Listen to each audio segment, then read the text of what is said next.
Le creuset Bénin révélé pour toujours, en abrégé BRPT, a officiellement lancé ses activités ce samedi 21 février 2026 à Parakou.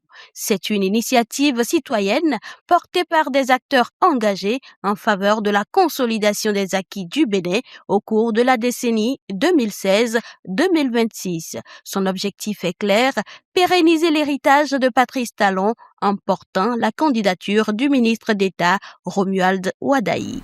Pérenniser l'œuvre du président Patrice Talon ne signifie pas figer le pays. Cela signifie consolider les acquis pour aller plus loin. C'est dans cette logique que le BRPT soutient la continuité incarnée par le ministre d'État Romuald Wadaï, dont le profil technique, la rigueur et l'expérience internationale représentent une garantie de stabilité et de modernité pour notre économie et notre gouvernance. Mais au-delà des personnes, notre engagement est celui d'une génération. Selon le BRPT, le ministre d'État est l'homme de la situation. Les jeunes et les femmes adhèrent à ce choix et l'ont fait savoir au cours de la cérémonie. Le choix porté sur le ministre d'État Romuald Wadaï suscite l'adhésion de la jeunesse. Il incarne la compétence, la rigueur et la modernité. Lors de son adresse à Parakou, il a rappelé ceci.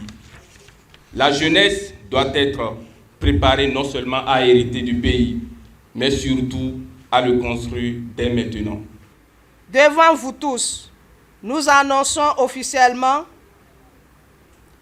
l'adhésion des femmes des départements du Borgou à Libori au creuset Bénin relevé pour toujours.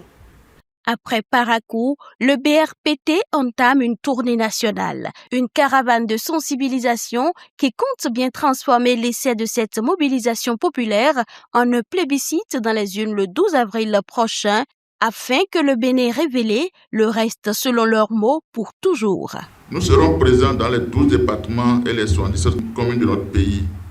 Nous organiserons des forums citoyens, des causeries débats de proximité, des capsules pédagogiques seront diffusées et une application digitale coordonnée, car la stabilité démocratique ne repose pas sur l'émotion, elle repose sur la compréhension, l'écoute, l'inclusion et la participation de tous.